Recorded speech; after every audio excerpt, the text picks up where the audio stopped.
dia a todos. Que as bênçãos de nosso Senhor Jesus Cristo sejam em nossos corações, que nos permita que consigamos desenvolver essa proposta, né, de uma forma que torne-se compreensível para todos nós de maneira positiva, né? Porque esse é o objetivo. E eu não chamo isso de palestra, né? Mais um bate-papo aqui entre amigos, né? Mais um papo descontraído aqui entre amigos, né? Então não é uma palestra formal, alguma coisa do gênero, tá? Porque não me intitulo como orador, mas a gente compartilha o pouco de conhecimentos que temos para que juntos consigamos crescer e aprender um pouco mais. Para que a gente possa falar de tecnologia e espiritualidade, né? Então a gente está falando de coisas muito atuais, porque a tecnologia é sempre atual, né? E aí a gente volta um pouco e aí podemos observar o quanto foi lento, né, a chegada dessa tecnologia até nós. Então, por 19 séculos, nós praticamente não tínhamos tecnologia. 19 séculos, é muito tempo, né? 1.900 anos de existência e praticamente não tínhamos tecnologia. Daí surgiu a tecnologia e em 100 anos as coisas evoluíram de tal forma que só uma proposta bem estruturada e além da nossa compreensão poderia trazer tanta evolução no quesito tecnológico em tão pouco tempo, né? Bom, então nós olhamos aqui para a nossa condição de Terra, né? E a nossa proposta, a proposta da Terra é a proposta da evolução, né? Então a gente está aqui numa jornada evolutiva. E essa evolução, ela se dá de 2 pontos, né? O primeiro ponto, e é o que é mais comum, é a evolução intelectual. Então, esse crescimento intelectual ele é muito mais rápido, ele se desenvolve com muito mais facilidade e muito mais velocidade. Porque o outro ponto é a nossa necessidade da evolução moral. E essa é um pouco mais lenta, porque essa requer um pouco mais de compromisso, nós para conosco mesmo, nós para com o universo e nós para com o nosso próximo. Nós para com o mundo como um todo, né? E isso reflete no quesito de transformação. E por isso é mais lento, porque mudarmos é uma tarefa bem árdua. A gente sabe, eu acho que qualquer um que já fez o exercício de transformar um hábito, de mudar um hábito, de se libertar de um hábito, seja lá qual for, sabe o quanto é difícil você desenvolver qualquer hábito e depois você dizer, puxa, eu preciso mudar isso. Eu não quero mais esse hábito comigo. Porque muitas das vezes isso já está automatizado em nós. E é muito difícil a gente mudar os nossos hábitos, seja eles quais forem. É muito difícil, requer realmente compromisso, requer o desejo sincero de fazer isso. E a transformação moral, ela nos impõe essa liberdade ou essa libertação desses nossos hábitos, seja eles quais forem. O hábito de pensar, o hábito de agir, o hábito de olhar ao seu redor, enfim. Porque tudo isso são hábitos que nós desenvolvemos, né? Então, por exemplo, o hábito de olhar ao nosso redor. Muitas das vezes, nós desenvolvemos essa condição tão facilmente que se automatiza na gente, que a gente olha, na hora que os nossos olhos percebem a cena, a gente já processa tudo aquela cena e muitas vezes de uma forma pejorativa, né? Então a gente desenvolve o hábito de avaliar o outro, de classificar o outro. Então você olha, não sabe quem é, nunca viu na vida, mas você já desenvolve todo, cataloga todo todas as condições daquela criatura. Então a primeira coisa que os nossos olhos enxergam são os defeitos. Nossa, porque essa pessoa é assim, porque ela é assada, porque ela agiu assim, porque ela fez aquilo. Isso a gente faz com muita facilidade. É um hábito. Um hábito que nós desenvolvemos. E mudar isso é fácil? Não, não é fácil. Sabe? O hábito do alimento, da má alimentação, enfim, são tudo o hábito do pensar. Esse é o desafio maior. Então, todo esse processo, ele está intrínseco na nossa necessidade da transformação para a evolução moral, né? Para que a gente comece a ter uma vida mais saudável em todos os aspectos. Então, a Terra, como planeta de expiação e prova, ela tem com esse objetivo nos oferecer oportunidade para que a gente consiga evoluir nesse quesito moral. Porém, a diversidade de habitantes que existe na Terra é muito grande, porque cada um, hoje nós falamos, né, quase em 8,5 bilhões de criaturas encarnadas na Terra, reencarnadas na Terra. Então, é uma quantidade muito grande de pessoas. E cada um numa condição evolutiva diferente. E aí é onde está a grande dificuldade. O Irmão Jacó, esse aqui é um livro, voltei, é psicografado por Chico Xavier, e ele coloca um trechinho que ele comenta, que do material que ele pegou no plano espiritual, e um recorte diz assim: 2/3 das criaturas humanas encarnadas na crosta da Terra demoram-se em jornada evolutiva da irracionalidade para a inteligência ou da inteligência para a razão. 2/3. 2/3 da população ainda caminha num processo da irracionalidade para a inteligência e da inteligência para a razão. E um só o último do terceira parte, é que já caminha entre a razão e a humanidade, né? Então são a grande quantidade da população habitada na Terra se encontra ainda presa às questões mais inferiores da existência. E quando digo inferior da existência, eu quero dizer do distanciamento do conhecimento espiritual. A grande maioria são pessoas que ainda caminham na Terra, cujo objetivo maior para a sua existência são as questões materiais. Tá? E quando nós nos prendemos puramente às questões materiais, a nossa vida gira em torno só disso. Então a vida material passa a fazer só e total sentido para a sua existência. E quando nós falamos da vida material, nós começamos a falar das riquezas materiais, das influências do orgulho, da vaidade, do egoísmo, da ganância. E aí a gente acaba caminhando em direção a um leque de dificuldades muito grande para a criatura. Porque ela fica presa só nisso. Porque só isso faz sentido para a existência dela. Se você vai falar da existência espiritual para alguém que está nessa condição, é como se você estivesse falando uma língua completamente distante da existência terrena. Uma língua completamente estranha, que ela não vai compreender. Ainda que compreenda as palavras, não aceita os conceitos. Porque isso lhes obrigaria a jogar fora tudo aquilo que ela acredita e tem como verdade, que são as verdades materiais, né?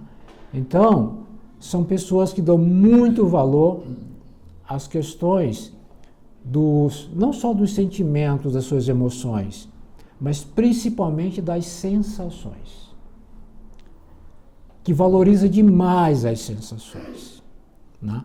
E aí a gente vê o mundo, né, que caminha assim, aonde a minoria já busca um caminho do equilíbrio enquanto a maioria ainda se perde nas trilhas do sofrimento pelas questões que ainda encontramos nesse foco da vida material. E por que do sofrimento? Né? Muitos de nós já estamos num processo de colheita, enquanto a maioria desses estão ainda semeando. Na semeadura, nós cometemos mais falhas. Né? Na colheita, nós começamos um processo de despertar, porque a dor nos obriga a olhar a vida de outra forma. Somos levados aos caminhos que vão nos ajudar a compreender a nossa essência no mundo. E esses caminhos é os que nos levam ao nosso processo de evolução moral, tá? Independentemente da evolução intelectual. A evolução intelectual demorou muito tempo para nos trazer, né, para chegar no ápice, que foi o desenvolvimento e os caminhos que nos trouxessem os recursos da tecnologia com o objetivo de nos auxiliar nessa nossa jornada. Então, como disse antes, esperou-se por 19 séculos, muito tempo até dar início a esse processo. E em 1945, surgiu uma necessidade no exército americano, porque eles tinham que fazer muitos cálculos balísticos. E esses cálculos eram feitos manualmente, ou com o auxílio, né, de algumas ferramentas, mas ainda muito lento se tornavam os resultados e o aperfeiçoamento, as margens de erros eram muito grandes e precisava-se encontrar um recurso que permitisse que esses cálculos fossem mais precisos, mais assertivos. E aí surgiu um projeto na Universidade da Pensilvânia, na Filadélfia, para ser desenvolvido um computador. E lá, nessa universidade, foi desenvolvido o primeiro computador da história da computação, em 1945. Era um computador pequeno, ocupava uma sala com 180 metros quadrados. Pesava cerca de 30 toneladas, com 18 mil válvulas como componente de processamento. Né? Fácil de transportar, né? Um celular, né? Então, esse foi a primeira máquina, né, o primeiro computador da história registrado, né, oficialmente. Existiam outras experiências anteriores, em 42, em 43, mas esse é oficialmente o primeiro computador da história da computação. Então, ainda olhando para o mundo de hoje, para aquela época, era algo muito veloz, era muito rápido. Olhando para o mundo de hoje, é algo completamente descartável, né? Apesar de toda a sua estrutura, a sua velocidade ainda é muito aquém das máquinas mais lentas que temos hoje no mercado. Tá? Bom, feito isso, tínhamos um computador. Começava ali uma nova jornada, um novo universo se abria tecnologicamente para o mundo. Mas ainda era muito privado, né? Porque isso era um equipamento do governo americano. Não era um equipamento aberto à população e nem mesmo às empresas. Mas aí foi se aperfeiçoando a tecnologia e ao longo dessa mesma década 90, começou a diminuir grandiosamente o seu tamanho, né? E começou então a ser espalhados no mundo e as empresas começaram a se interessar e usar esses computadores. Ainda muito arcaico com relação ao que a gente tem hoje, mas já era algo extraordinário, porque já tinha, né, começou a surgir a possibilidade aí de ter um equipamento que viesse auxiliar as empresas nos seus processos de negócios como um todo. Mas aí surgiu, mas ainda era tudo muito individual, era uma máquina individual, né? Então cada um era equipamento extremamente privado, né? Separado. Cada máquina processava separadamente o que tivesse que processar, seu conteúdo ficava ali, naquele equipamento em si. E aí surgiu uma outra demanda também do exército americano. Dado as questões das guerras, e existia aí toda a questão de comunicação via rádio, que se comunicava com as tropas, né, que estavam em campo, e essas comunicações se faziam através de torres de comunicação. Então se colocava a torre, naquela torre atendia uma certa quantidade de rádios, né, que atendia a comunicação daquelas tropas, só que quando em guerra essas torres eram atingidas, ficavam as tropas, né, do exército às escuras, porque perdia-se a comunicação, não tinha mais como se comunicar com eles. E o exército foi buscar informações tal, e surgiu a necessidade de criar alguma coisa na tecnologia que pudesse descentralizar essa comunicação. Algo que desse autonomia para que, independentemente de qualquer ataque, de qualquer parte ser destruída, ainda existisse, né, esse processo de comunicação. Então eles queriam uma comunicação descentralizada. E aí surgiu a experiência, o primeiro caminho para desenvolver uma rede de comunicação entre computadores. E esse processo se deu em 1960, então a gente está falando 15 anos depois da criação do primeiro computador. Em 1960 conseguiram desenvolver um protocolo de comunicação entre máquinas. E aí conseguiram fazer um teste entre duas máquinas, em 2 pontos diferentes, em 2 universidades diferentes, aonde eles esperavam transmitir a palavra hello, mandar do ponto A ao ponto B. E entre essa comunicação foi transmitida as 2 primeiras letras e caiu a conexão, só conseguiu transmitir as 2 primeiras letras, né? Mas já foi uma comunicação, já conseguiu se comunicar, né? Então não fez a primeira comunicação, não foi com sucesso total, mas já encontraram ali um caminho. E aí começaram a se trabalhar esse processo e surgiu as redes de computadores. Essas redes, elas nos auxiliaram durante muito tempo e auxiliam ainda até hoje, né? Hoje se usa menos, mas auxilia. Então essas redes, elas se davam através de cabeamento, inicialmente, né? E as redes vieram esse conceito também foi trazido para as empresas. Eu lembro das redes de comunicação de crimpada, né, que a gente chamava, aonde você enfileirava uma máquina na outra, criava-se um servidor, uma máquina que tivesse todas as informações, e você enfileirava uma máquina na outra através de cabos crimpados. Qual era o ponto legal, a diversão do dia? Dava no meio da rede, às vezes, dava mau contato em um cabo, em uma ponta de cabo, toda a rede caía.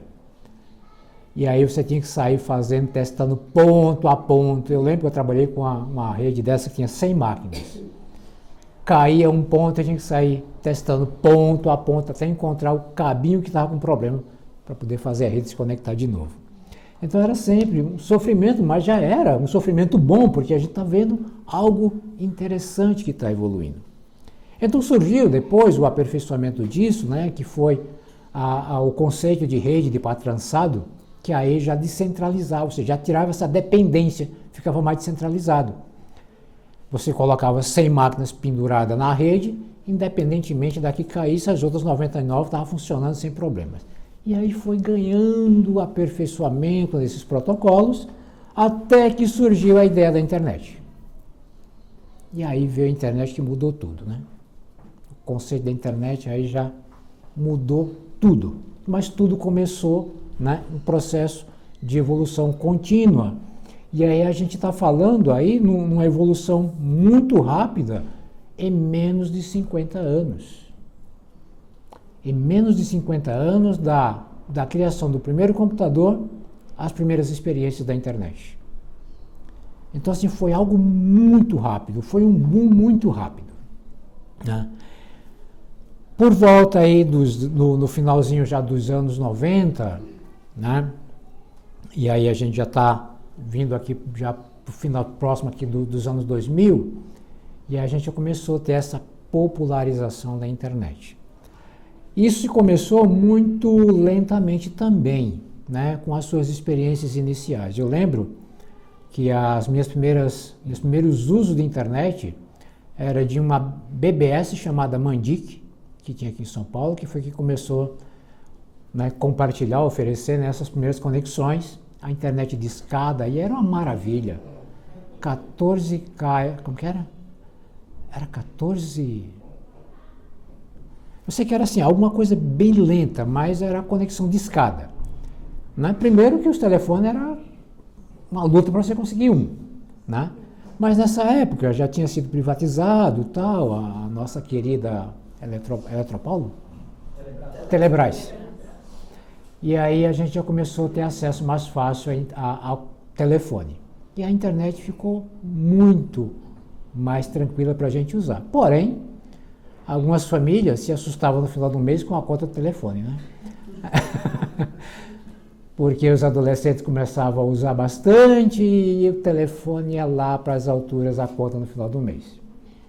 Mas tudo bem, fomos aprendendo com isso e fomos encontrando meio, foram mudando as placas de conexões, a velocidade aumentando, os conteúdos ficando mais interessantes, as imagens maiores, os downloads foi mais rápido. E aí as salas de bate-papo, que as pessoas se prendiam e ficavam horas e horas conversando entre elas. E com isso, encontrara-se um grande benefício que foi o encurtamento das distâncias, né? Então, o que antes era uma comunicação mais difícil, que você tinha as pessoas que estavam fora, então eu lembro algumas pessoas que tinham parentes no Japão e tudo mais, uma dificuldade enorme de comunicação via telefone, muito caro os DDI, e aí a comunicação via chat era instantânea, muito rápida e barata. Então as pessoas se falavam com mais frequência, mas também se usava com muita bobagem, se gastava muito telefone com algo que não era produtivo. E aí começou a trazer esses benefícios para nós. E aí veio as empresas encontrando esse mundo novo e começou então a ideia dos e-commerces, abrindo-se aí o mundo, né? Ou seja, aquilo que antigamente era separado, né? Então, Brasil e todo o exterior era ilhados, né? A gente não tinha acesso ou com muita dificuldade. Preciso comprar um produto do exterior. Então, tinha que esperar um amigo que viajasse e que pudesse trazer para a gente aquele produto que a gente queria, era muito mais difícil. Com o e-commerce veio tudo, aquilo que era um comércio separado, torna-se um comércio global, né? Hoje nós temos o mundo inteiro na palma da nossa mão, né? Em termos de comércio. Eu quero comprar alguma coisa da China, você acessa um aplicativo, compra, daqui a pouco está em casa. Eu quero comprar alguma coisa de qualquer ponto do globo. Então ficou muito mais fácil essas informações. Abriram-se as possibilidades dos trabalhos na tecnologia. E aí o desenvolvimento dos sites, os softwares ficaram mais entrecomunicados, né? Ficaram mais descentralizados, né? E hoje nós temos aí toda a estrutura, né, denominada como nuvem, que você não precisa mais montar servidores em casa ou no seu escritório, você desenvolve o seu software, coloca lá. E as centrais, aí, todas essas partes de estrutura, né, de hospedagem de sistemas, você não faz nem ideia onde é que está seu sistema hospedado. Eu sei que está para o lado dos Estados Unidos, sabe? Mas você não sabe exatamente onde está, tá? Porque são vários pontos conectados que você tem seu sistema aqui, caiu, deu um problema nessa região aqui, ele espelha para o outro lado e você não fica fora do ar, né? Então é muito difícil você ter hoje uma dificuldade de apagão, né, no sistema, principalmente nos e-commerce que você tem disponível na internet. Tudo isso veio para facilitar a nossa vida. E o que nós fazemos com isso? Será que nós transformamos isso em facilidade mesmo? Ou será que nós criamos mais dificuldades com isso, né? A facilidade é que tudo está muito perto. A facilidade é que aqueles que têm compulsão para compra, Deus me livre, sabe? Se esbanja com aquilo, porque está tudo na palma da mão. Então você olha, pega no celular, aí começa a comprar, e começa a comprar, e começa a comprar, e você compra tanta coisa, depois você chega, meu Deus, chega um tempo, você olha aquilo e fala, meu Deus, para que eu comprei isso? Para que eu queria isso? Por que eu comprei isso mesmo? Né? Eu lembro, eu sei disso, porque em casa não é muito diferente, né? De vez em quando o pessoal monta lá, olha lá o guarda-roupa e fala, puxa, eu comprei isso aqui e nunca usei, leva para doar. Eu comprei isso aqui e nunca usei, leva para doar. Mas compra por comprar, né? Aquelas compras de impulso. Isso não é bom também para a gente, né? As facilidades que nos é oferecida, se a gente souber aproveitar, vai ser ótimo. Mas se não souber aproveitar, vai ser ruim também para a nossa caminhada. Qual a outra dificuldade? Então nós temos muitas facilidades, mas nós temos os caminhos que não são tão simples, né, nessa nossa jornada. Porque nós temos também riscos. Hoje nós temos aí na internet toda a parte aí, né, dessas redes sociais como um todo. Nós temos acesso a muitas informações. Tudo que nós precisarmos de informações está ao nosso alcance. E aí a pergunta é, que tipo de informação eu estou buscando na internet? O que a internet tem me ajudado nessa minha evolução? Porque ela tem tudo, né? De curiosidade a desenvolvimento científico, ela tem tudo. Eu preciso fazer um curso de culinária. Você encontra.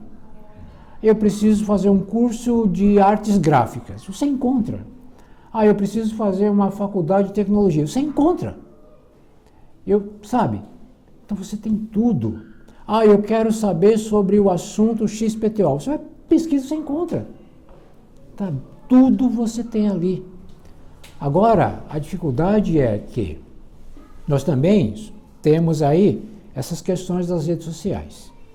As redes sociais, elas nos encantam tanto que quantos de nós investimos ou gastamos horas a fios do nosso dia entretido com aquilo. E a pergunta é, que benefício está trazendo para nós?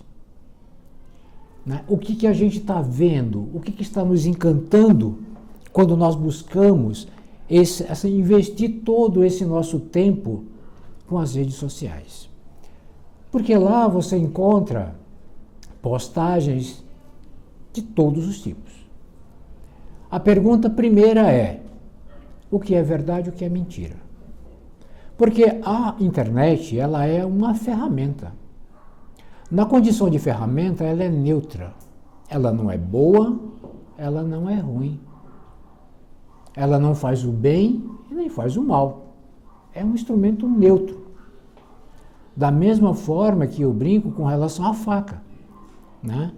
A faca, ela é um instrumento, uma ferramenta neutra. Ela não é boa e ela não é má. O que a faz boa ou má é a maneira que você utiliza, né? Então a faca, uma faca bem afiada, na mão de um açougueiro, é um instrumento excelente para ele desenvolver suas atividades. Na mão de um criminoso, muda completamente a sua função, né? Então, é um instrumento neutro a internet também. Na nossa mão, ou seja, na mão daquele que utiliza, é que você a classifica como boa ou como má. Depende de como você usa. E aí é onde está, onde começa o nosso primeiro desafio. Compreender como nós utilizamos toda essa ferramenta rica em todos os pontos de informações. E criaram uma fake news aí que atrapalha a vida de todo mundo, né? E aí as pessoas começaram a postar coisas que não são verdadeiras, manipulando informações.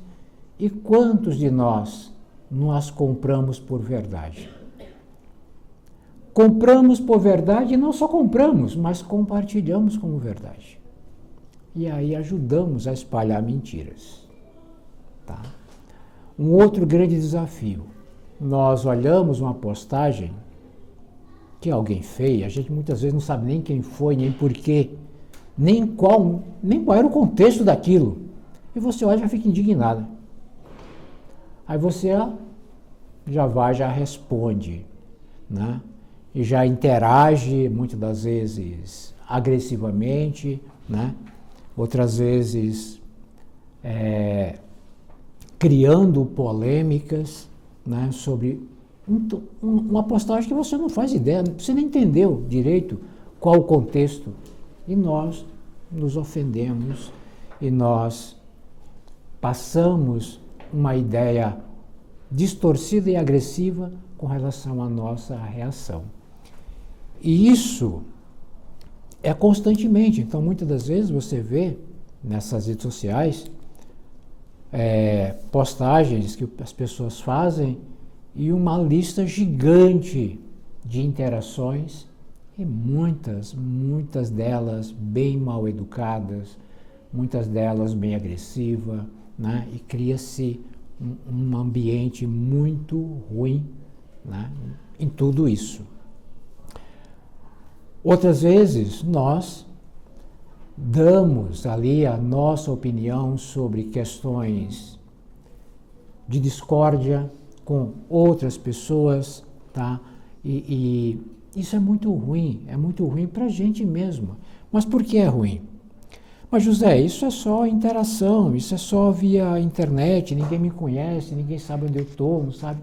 Então eu posso fazer o que eu quiser. Será que é assim? Né?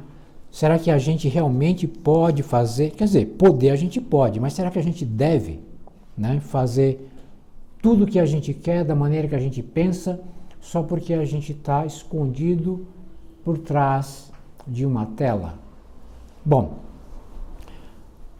quando nós falamos de espiritualidade, especialmente quando nós falamos de espiritismo, nós sabemos das leis que regem o mundo e das leis que regem a nossa existência. Entre essas leis, nós temos a lei de causa e efeito, que não é novidade para nenhum de nós, acredito eu. Né? Bom, mas como age essa lei de causa e efeito?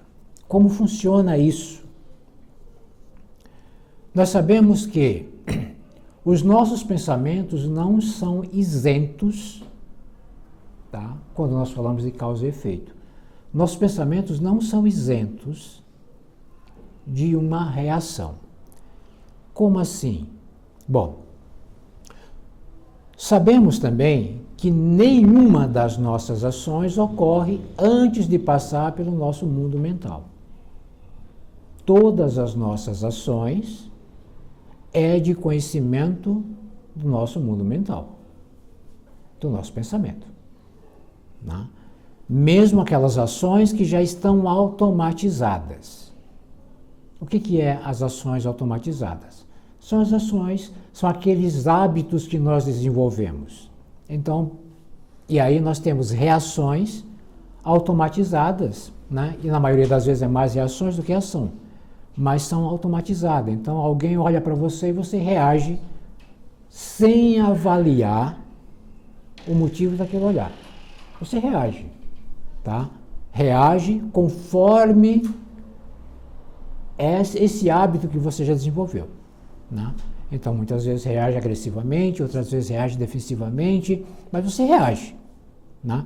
Então alguém então aquelas pessoas que falam, não leva desaforo para casa.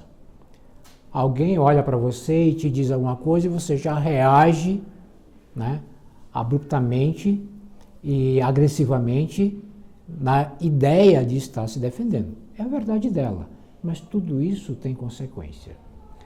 E tudo isso passa, ainda que você não percebeu naquela hora, você não parou para pensar e depois reagir, você já reagiu automaticamente.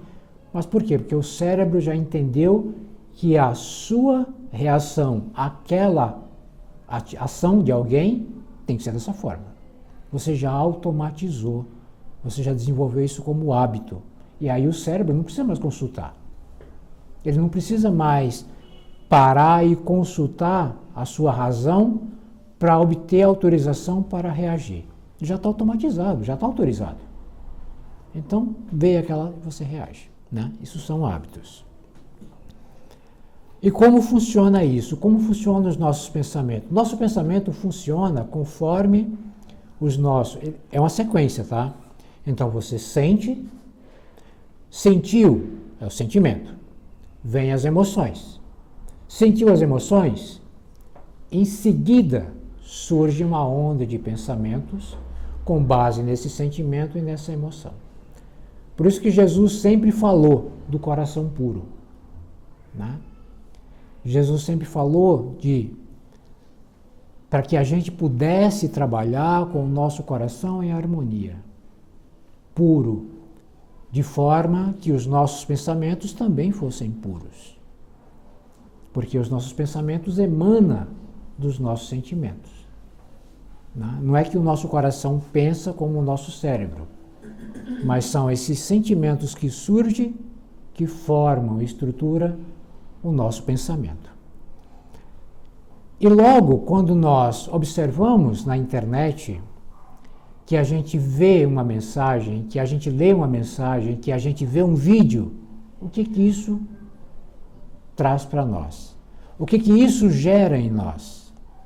Sentimentos, emoções e logo ondas de pensamentos. Não é assim? Então tudo isso está intrínseco dentro dessa lei de causa e efeito. Eu vi um vídeo, eu senti. Quando eu senti, eu declarei para o universo a minha posição. Tá? O meu sentimento, as minhas emoções, fica clara para todo mundo espiritual qual a posição que eu estou, qual a minha condição espiritual. Aonde que eu vou começar a encaixar-me em uma faixa vibratória. Em que faixa vibratória eu estou vibrando quando eu vejo essa mensagem, ou quando eu vejo esse vídeo, ou quando eu ouço esse áudio.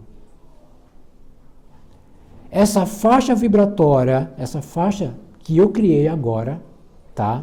Vibratória, ele vai criar sintonia com o mundo espiritual que se encontra naquela faixa também.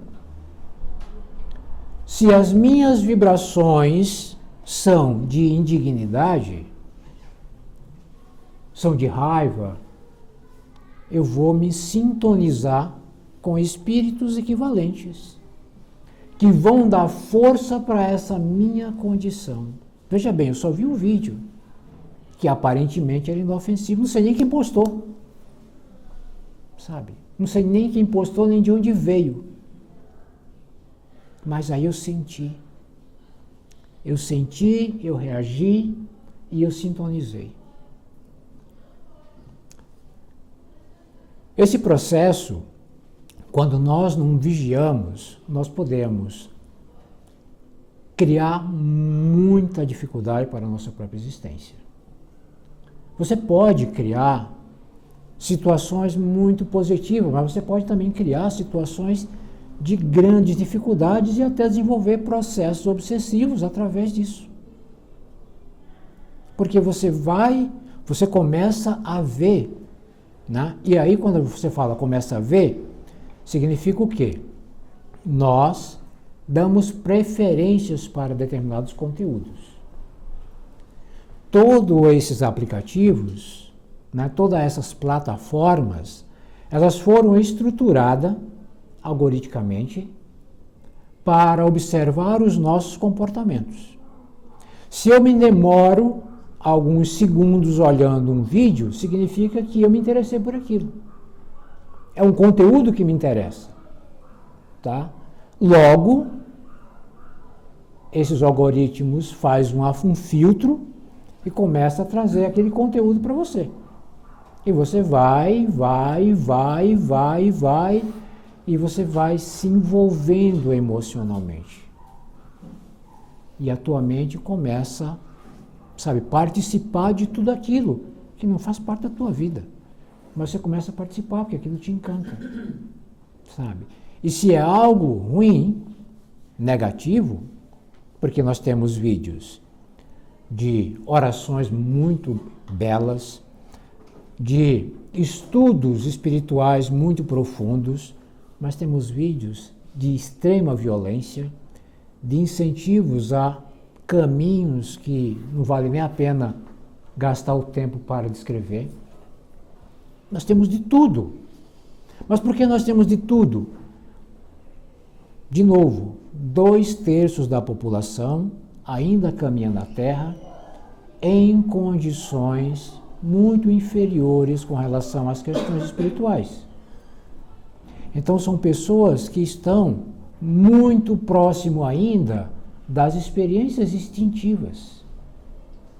Para essas criaturas, o desequilíbrio é algo natural.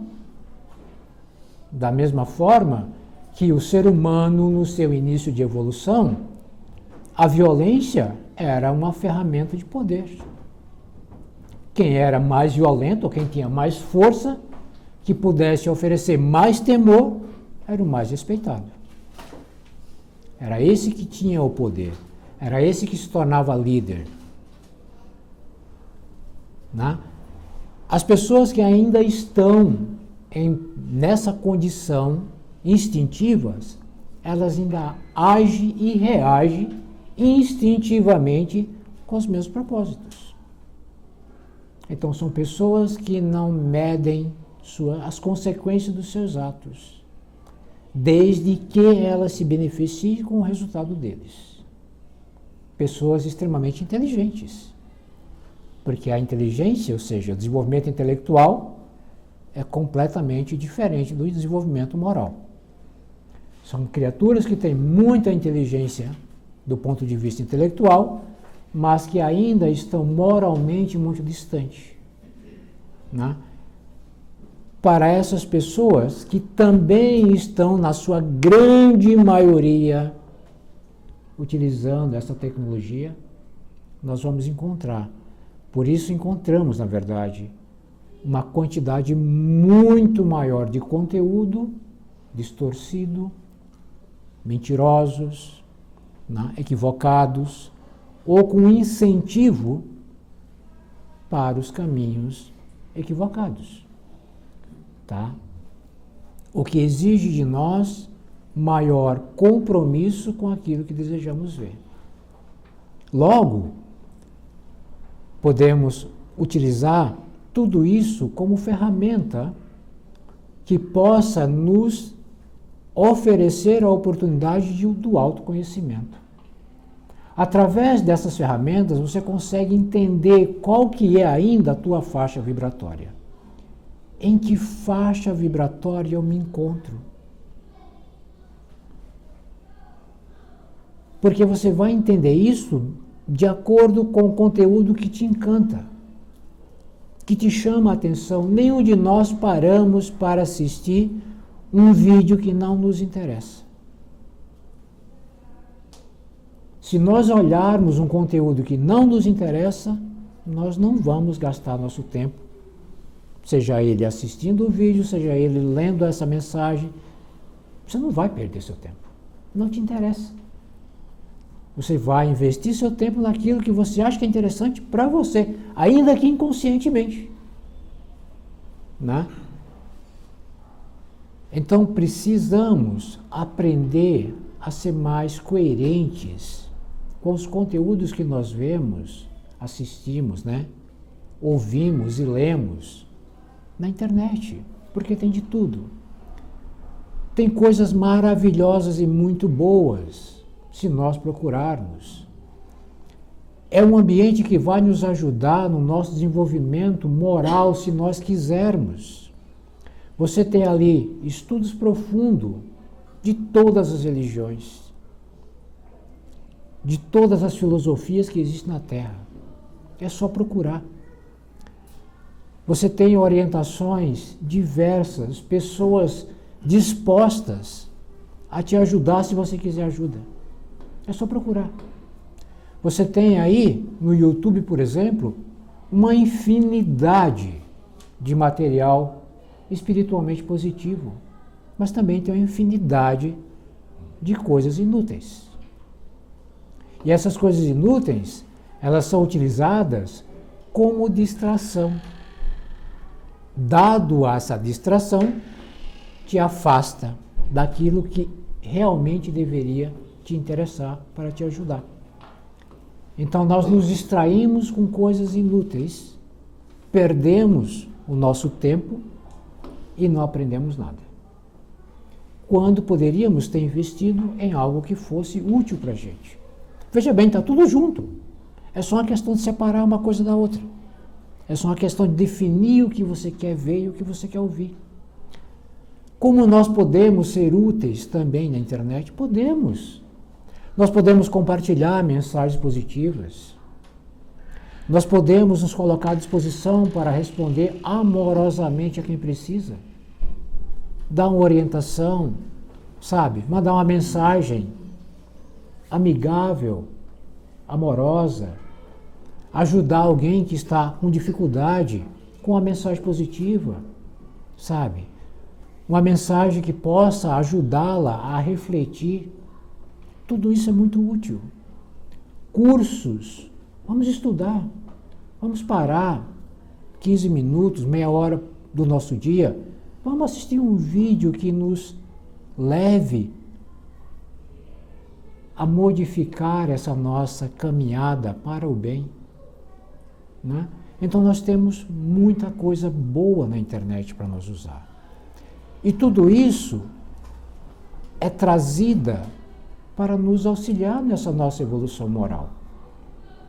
Todo esse caminho que se alargou, né, que unificou todo o nosso planeta, né, porque hoje, antigamente, quando acontecia alguma coisa nos Estados Unidos, a gente demorava semanas para saber aqui. Hoje, aconteceu agora, alguns segundos depois, a gente já tem informação no mundo inteiro. Porque é muito rápido a comunicação. Mas a gente precisa aprender a filtrar, tá? Porque senão a gente vai ficar perdido. A gente vai perder muito tempo com coisas inúteis e aí comprometemos a nossa caminhada e perdemos a chance de evoluir como deveria, tá? Então a ideia é que a gente possa reavaliar essa nossa visão, essas nossas experiências com essa ferramenta maravilhosa que temos à nossa mão, né? A tecnologia ela tem que ser ferramentas a nos ajudar nessa nossa evolução. E ela veio para isso, tá?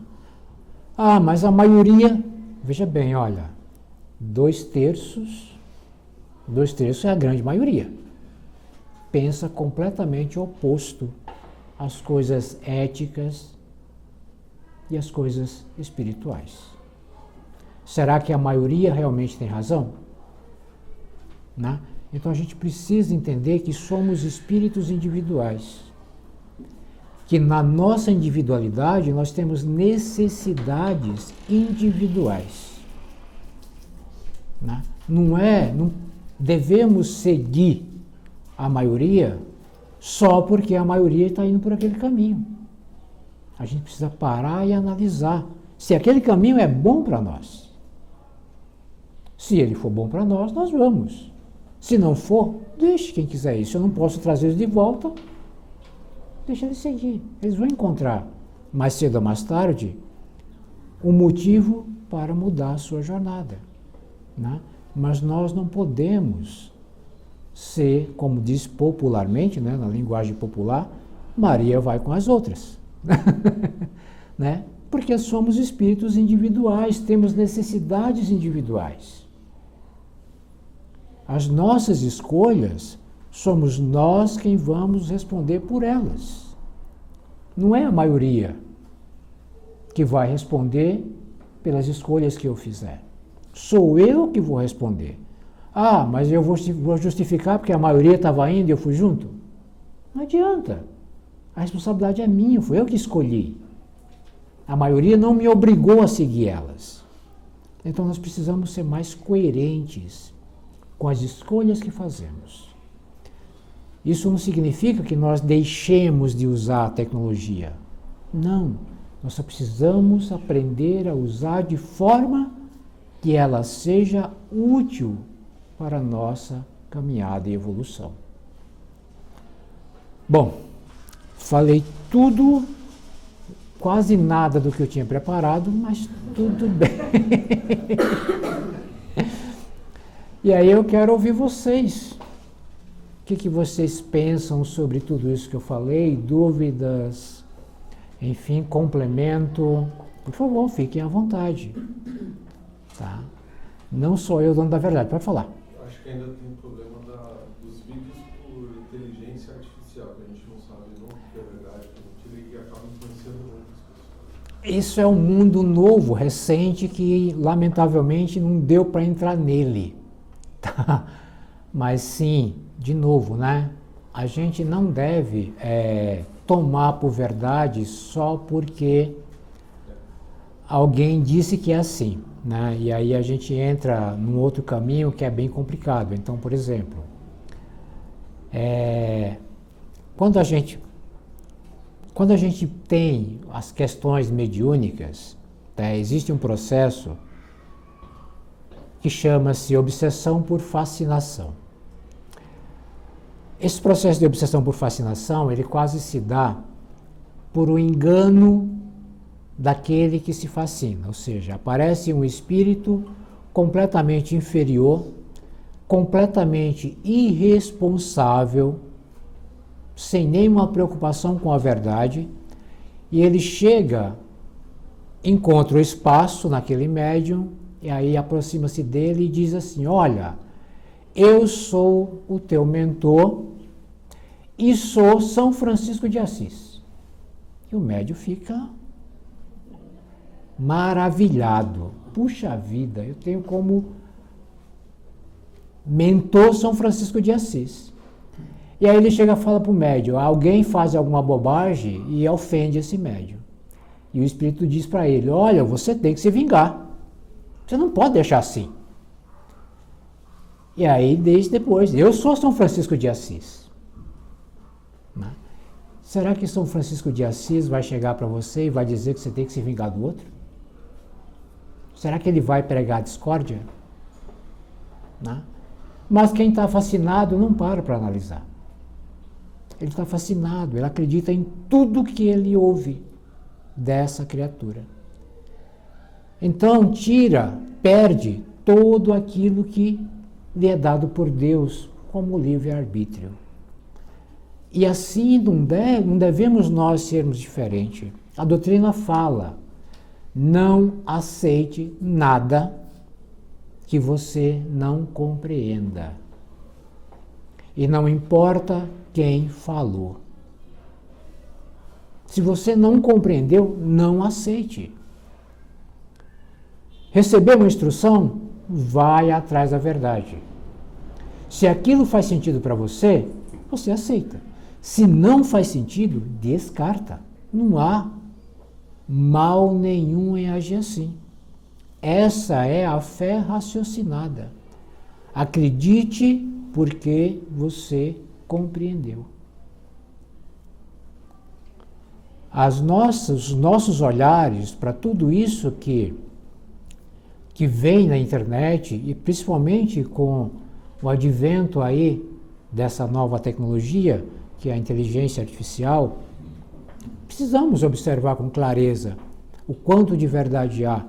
Porque hoje, por exemplo, é muito fácil, né, utilizando os recursos da inteligência artificial, você pegar uma imagem de Chico Xavier e colocar um áudio qualquer imitando a voz do Chico, ele falando. E aí publicar na internet. Aí você olha e fala, não, é o Chico que está falando. Peraí, não olhe a imagem. Não tome a imagem como verdade. Observe a mensagem. Se a mensagem é boa, aí não importa se foi o Chico, se foi Pedrinho, se foi Antônio, João, Joaquim. A mensagem é boa. Então tome pela mensagem. Se a mensagem não é boa, descarte. Porque certamente não foi o Chico. Tá? Então a gente precisa ter esse cuidado. Esse filtro é importantíssimo. Tá? Hoje é muito fácil você criar vídeos de qualquer tipo, com qualquer conteúdo, colocar na internet. E as pessoas desavisadas tomam como verdade absoluta. E aí a gente nem falou do mundo dos influenciadores. Enfim, tem muita coisa que não dá para falar em uma hora. Né? Diga. Eu gostaria de citar o home office, que foi possibilitado também através da internet. Mas muitas vezes as pessoas se isolam do mundo, não é? E vão criando seus pensamentos, conforme você falou, né?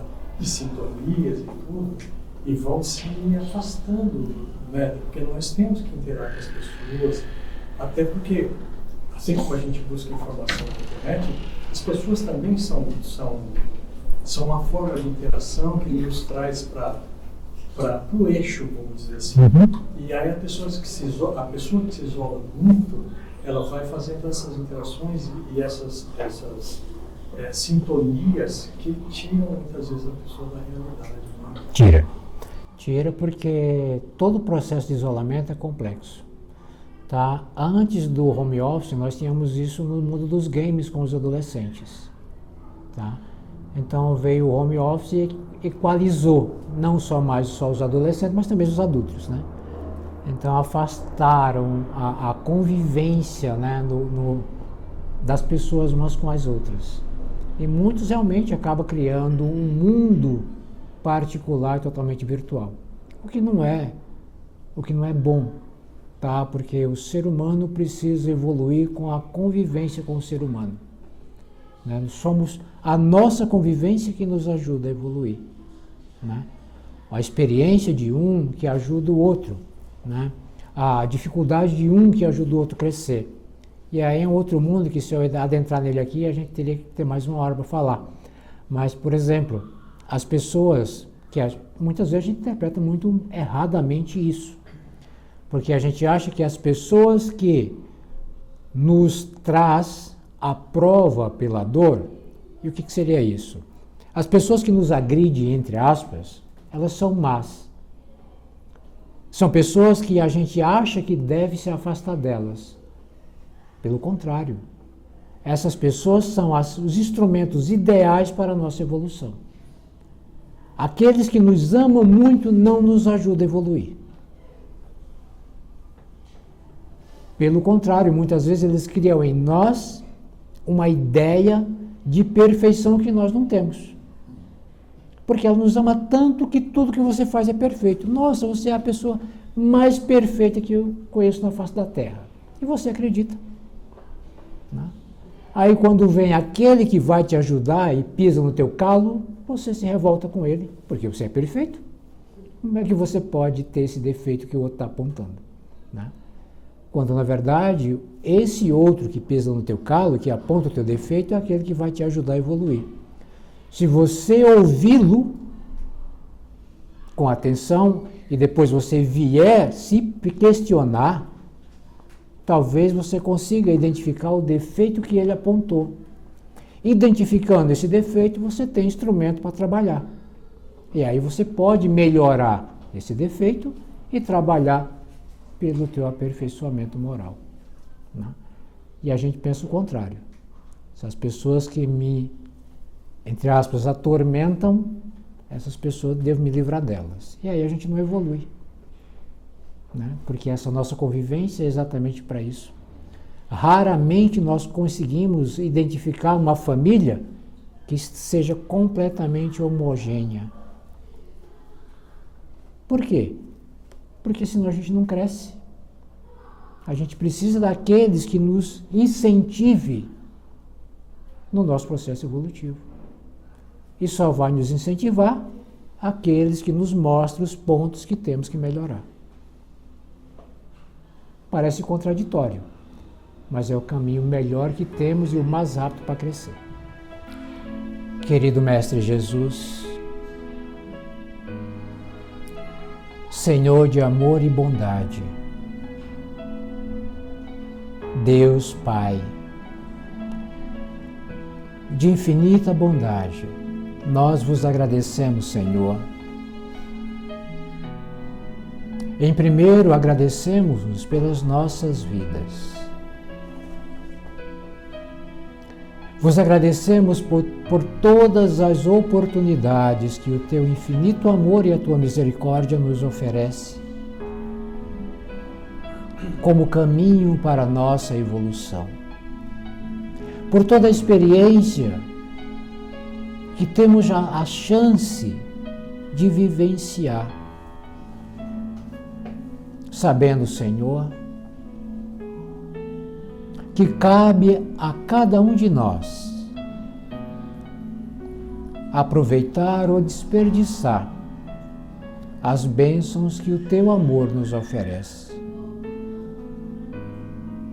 Te pedimos, ó Mestre querido,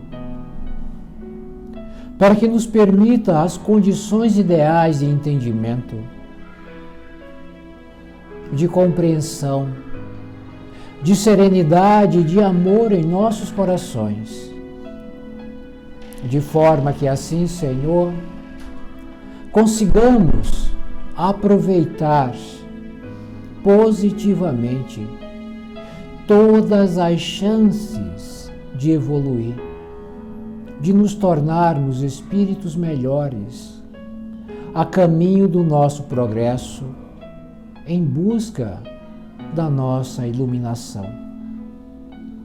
Nós te agradecemos, Senhor, por todo o amparo fraterno que o teu amor, que é infinito, oferece a cada um de nós. Por todo o amparo espiritual, os espíritos bons, Senhor, aqueles que nos amam, que em teu nome, em nome de Deus, vem sempre ao nosso encontro, nos ajudar, nos incentivar, nos acolher, para que assim, Senhor, possamos vencer os desafios que a vida nos oferece. Te agradecemos, Senhor, pelos anjos divinos que a tua misericórdia nos permitiu vivenciarmos nesta encarnação. Espíritos bondosos, Senhor, que reencarnam à nossa volta, que tornam-se nossos amigos queridos e que tanto nos auxiliam com o seu entendimento, com seus conselhos, com suas mãos amorosas, com seus abraços fraternos, dando-nos força para caminhar com maior segurança. Te agradecemos, Senhor, pelos instrumentos que a nossa condição necessita para a evolução. Os espíritos, Senhor, que reencarnam também à nossa volta com a tarefa de apontar os nossos defeitos, com a tarefa, Senhor, de nos ajudar a crescer. Sabemos que para esses é uma tarefa um tanto ingrata, mas que nos ajuda imensamente nessa nossa jornada quando compreendemos a benesse das suas ações em nossos espíritos. Ajuda-nos, Senhor, para que aprendamos a perdoar, não 7 vezes 7, mas a perdoar, Senhor, a todas as ofensas que chegarem até mim, que chegarem ao nosso coração. e perdoando, Senhor, consigamos nos libertar dos sentimentos ruins, dos pensamentos equivocados, aprendendo, Senhor, a contribuir pela oração em benefício daquele irmão que de certo encontra-se atormentado, sofrendo, e que por conta da sua condição, Senhor, tenha despejado em nós os seus sentimentos, os seus pensamentos, com o propósito de nos ofender, mas que na verdade traz até cada um de nós a oportunidade de exercitar a virtude do perdão, deixando-nos mais fortalecidos, deixando-nos mais amorosos, aproximando-nos ainda mais, Senhor, do Teu coração e do Teu amor. Esclarece-nos, Senhor, a mente. Clareia, Jesus, os nossos pensamentos. Harmoniza, Senhor, os nossos sentimentos, as nossas emoções. Dá-nos, Senhor, olhos de ver e ouvidos de ouvir, para que possamos aprender a ser mais seletos com as verdades que abraçamos para essa nossa jornada. Permita-nos, Jesus, a alegria de poder aproveitar positivamente todas as ferramentas que o amor celeste ofereceu às nossas mãos. Dispôs em nossas mãos como instrumento a nos auxiliar na direção do infinito aperfeiçoamento pelo amor e pela paz. Que sejamos, Senhor, instrumentos a contribuir com a evolução do nosso planeta, com a evolução dos nossos semelhantes e com a nossa própria evolução. Te pedimos ainda, Senhor, para que envolva o nosso querido planeta no Teu amor, na Tua paz, envolvendo, Senhor, a todos os nossos irmãos e irmãs que ainda se encontram, Jesus, envolvido nesses processos de conflitos pela guerra, que possam eles, Senhor, receber o Teu auxílio e que possa, Senhor, esses líderes despertar para a necessidade da paz e do amor. E assim, Jesus, a nossa terra encontrar os caminhos do entendimento, da serenidade, da compreensão, do amor fraterno e da paz universal. Que assim seja. Graças, Senhor Jesus.